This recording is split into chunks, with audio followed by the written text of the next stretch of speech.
Salut à tous, bienvenue sur Super Moi TV. Je suis ravi de vous retrouver pour un nouveau portrait aujourd'hui. Aujourd'hui, je suis avec Aurélie. On va parler de ce qui l'anime, l'écriture, autour d'un projet qui lui tient vraiment à cœur. Elle va m'en parler.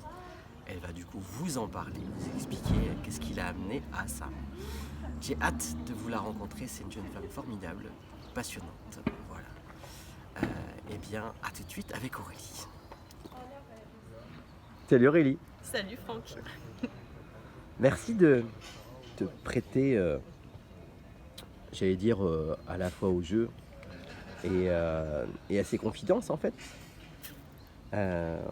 On est plutôt dans un décor sympa. Ouais. Juste derrière nous, c'est le port de Saint-Goustan. Voilà, pas mal finalement pour cette idée de voyage, d'aventure, de rencontre. Voilà, j'ai trouvé ça intéressant.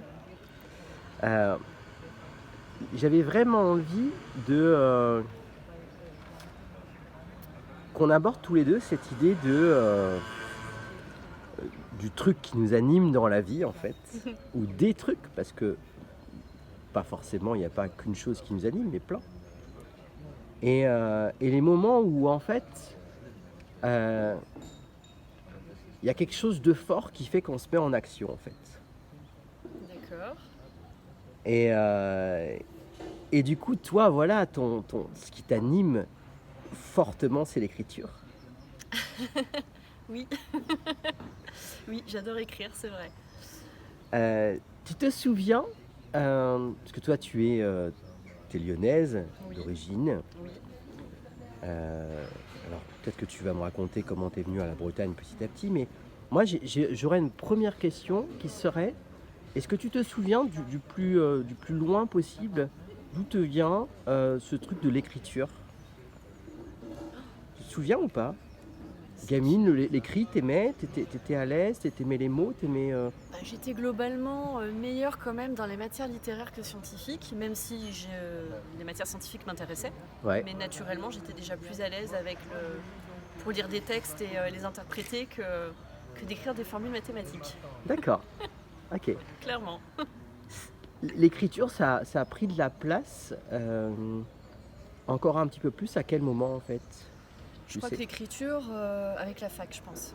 Ouais. Déjà, tous les cours se prenaient à la main. On n'avait pas d'ordinateur portable à l'époque. Donc, il y avait ça. Il y avait énormément de travail de rédaction. Donc, voilà, il fallait étoffer. Il fallait quand même que les textes soient cohérents. Ouais. Ouais, l'écriture a pris beaucoup de place à ce moment-là quand même. Et puis, je ne savais pas trop si je m'orientais à l'époque vers le métier d'avocat ou pourquoi pas de magistrat. Donc vraiment déjà des gros dossiers, donc beaucoup de choses à lire, voilà, beaucoup de rédaction aussi. Oui, je pense que déjà à l'époque ça devait me titiller un petit peu. Parce qu'aujourd'hui ton métier, il est pardon. Il est secrétaire administrative, secrétaire indépendante en tout cas. Oui. Hein, on va le dire comme ça, avec plein de tâches finalement. Oui. Est-ce que du coup, on en parlait tout à l'heure quand on discutait, est-ce que le fait d'avoir osé monter ta boîte, est-ce que ça t'a mis aussi, tu t'es dit tiens ça j'ai pu le faire, donc le projet d'écriture pourquoi pas quoi? Ah oui, complètement. Complètement, parce que je pense que j'ai pris confiance en moi clairement avec mon entreprise. Alors autant, j'ai pas spécialement angoissé à l'idée de me mettre à mon compte. C'était vraiment, je pense, quelque part vital de retrouver une indépendance que j'avais perdue en étant salariée. Mais autant quand même, oui, on se lance quand même dans une part d'inconnu. Il va falloir chercher soi-même sa clientèle, ce qui n'est pas forcément évident. Il va falloir créer une identité, il va falloir se démarquer des autres. Je pense que j'ai réussi à le faire puisque au bout de 3 ans et demi, l'activité existe toujours, donc et fonctionne, j'en vis, donc c'est très bien. Et oui, je pense que du coup, ça m'a prouvé qu'un projet d'écriture, c'était tout à fait cohérent, c'était faisable. Et puis surtout que quand on avait envie de faire quelque chose, il n'y avait pas de souci, on pouvait le faire. Alors du coup, ce livre, bon, il n'est pas encore là, non. Il n'est pas encore sorti, mais cela dit, tu t'es bougé pour commencer à t'y atteler, quoi. Ah oui, oui, oui, bah moi ça y est, moi quand ma décision est prise, je fonce. Il n'y a pas de temps à perdre. Donc oui, oui, tout à fait. À un moment donné, il a fallu effectivement que je démarre. Alors là, on en est vraiment au tout Les début. prémices. Voilà, c'est sans les prémices, mais enfin j'ai quand même déjà rencontré des personnes pour ce livre. Donc Ouais. voilà, ça y est, j'ai quand même démarré quand même le concret. Mais oui, on n'en est qu'au début. Alors, c'est quoi le concept? Est-ce que tu veux m'expliquer? Alors le concept, c'est d'écrire un livre sur le patrimoine breton. Ouais. Au départ, j'étais partie sur toute la Bretagne, mais déjà le Morbihan, parce qu'il y a énormément de choses en fait à voir et à raconter. Et puis le Morbihan, voilà, ça fait maintenant 9 ans que j'habite ici, donc je l'ai bien arpenté aussi. Donc voilà, je me dis autant commencer par quelque chose que je connais un petit peu aussi. Et surtout l'objectif, c'est de parler de sites qui ne sont pas forcément très visibles, pas très connus du public. Ok. Donc leur apporter une visibilité, mais aussi mettre en avant le travail des acteurs de la sauvegarde du patrimoine. Ouais. Donc les propriétaires, des associations, des gestionnaires. Donc ce sont eux en fait que je vais rencontrer sur les sites. Ça j'y tiens vraiment de rencontrer les gens, d'échanger avec eux sur place, d'apprendre leur histoire, de savoir comment ils en sont arrivés là, quels sont leurs projets, quelles sont leurs difficultés, quelles sont énormément de choses. Et c'est ça que je vais mettre en avant dans ce livre. Voilà. Et donc, quand tu parles de lieux, ça peut être aussi bien des châteaux, des demeures, ça peut être tout ça. C'est très varié, il y aura du bâti comme du naturel. Ouais. Voilà. Et il va y avoir effectivement chapelle, château, site naturel. Voilà. J'essaie vraiment de varier les plaisirs. Est-ce que derrière, il y aura des histoires, parce que la Bretagne en regorge quand même des histoires, justement, dans des lieux comme ça? Oui et non. Alors oui, des histoires locales, des histoires économiques. Voilà, souvent effectivement il y a eu un impact sur l'environnement proche.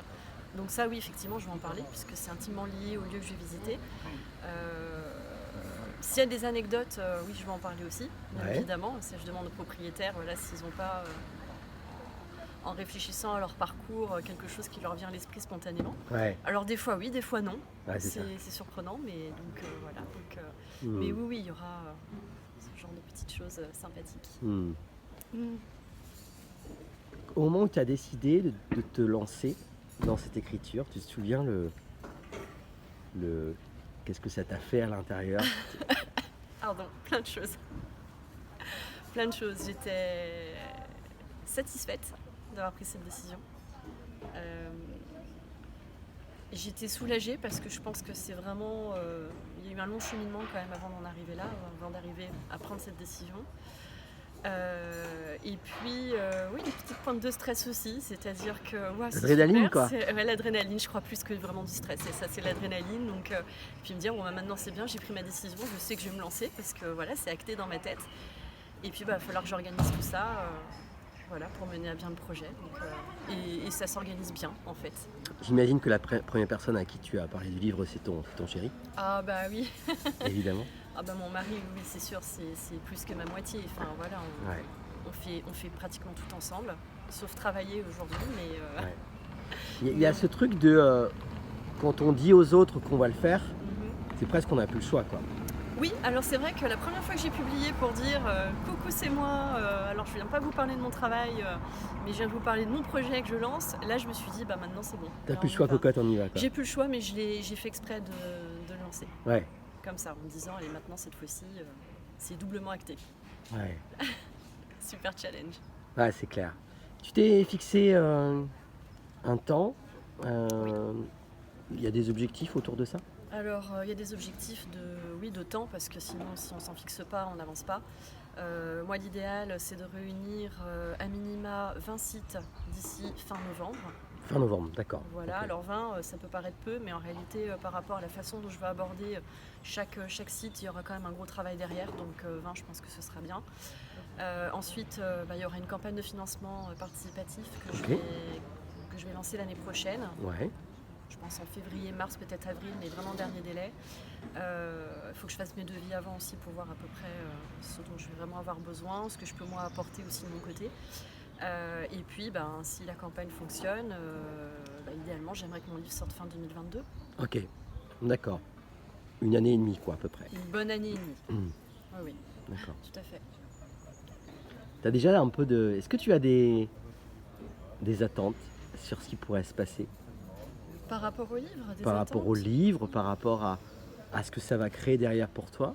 Est-ce Alors, que tu es déjà un peu dans ce processus-là ou alors moi je suis dans un tu penses pas encore? processus où moi l'idée c'est de me faire plaisir en allant rencontrer des gens et en ayant effectivement peut-être accès à des choses auxquelles je n'aurais pas eu accès en tant que civile entre guillemets, enfin je veux dire en étant extérieure à tout ça. Donc là aujourd'hui c'est du pur bonheur, là je m'y retrouve complètement. L'idée aussi c'est que si mon livre fonctionne, ça serait pourquoi pas d'en écrire d'autres, toujours sur le patrimoine. Alors peut-être un autre sur le Morbihan parce qu'il y aura encore beaucoup de choses à dire, ou alors sur les autres départements bretons. Et du coup avoir déjà 4 livres qui englobent la Bretagne, Ok. quitte après à aller chercher, à les fouiller encore et continuer, pourquoi pas. Tu te voyais un jour te dire un jour j'écrirai un livre? Oui, ah oui je me le suis dit oui. Ah ouais, tu te l'as dit plein de fois? Ah mais j'étais sûre que ça allait arriver un jour, hein, mais Génial. après il fallait vraiment oser se lancer parce qu'en fin de compte, moi je j'ai pas de formation à proprement parler pour écrire. Donc je me suis posé quand même des questions de légitimité, clairement. Dire, en fait, Le truc de l'imposteur, tu sais. c'est le syndrome de l'imposteur complètement, c'est vraiment ça. Se dire voilà, moi je le fais, mais finalement est-ce que j'ai le droit de le faire? Donc je me suis octroyé le droit tout simplement. Ouais. Parce que voilà, on n'a qu'une vie et je crois que quand il y a des choses qui nous animent, bah faut y aller, tout simplement. Ce souffle de la vie en fait. C'est exactement ça. Ouais. Ah oui, très important. Est-ce que tu as envie de rajouter quelque chose d'autre? Qu'est-ce que tu aimerais que les gens se disent, qu'est-ce que tu aimerais que les gens retiennent par rapport à justement cette soif de vivre que tu as toi? Alors pour moi, la vie est magnifique. Et je trouve que vieillir, c'est un énorme cadeau.